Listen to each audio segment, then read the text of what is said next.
ਹਜ਼ੂਰ, ਕੋਈ ਵੀ ਨਾਈ ਸਿੱਖ ਦੇ ਕੇਸ ਕੱਟਣ ਨੂੰ ਤਿਆਰ ਨਹੀਂ ਹੁੰਦਾ।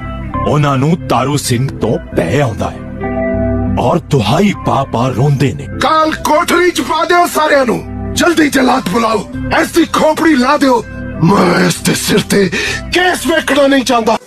ਇੱਕ ਓੰਕਾਰ ਸਤਨਾਮ ਕਰਤਾ ਪੁਰਖ ਨਿਰਭਉ ਨਿਰਵੈਰ ਅਕਾਲ ਮੂਰਤ ਅਜੂਨੀ ਸੈਭੰ ਗੁਰ ਪ੍ਰਸਾਦ। ਜਪ ਆਦ ਸੱਚ ਜੁਗਾਦ ਸੱਚ ਹੈ ਵੀ ਸੱਚ, ਨਾਨਕ ਹੋਸੀ ਵੀ ਸੱਚ।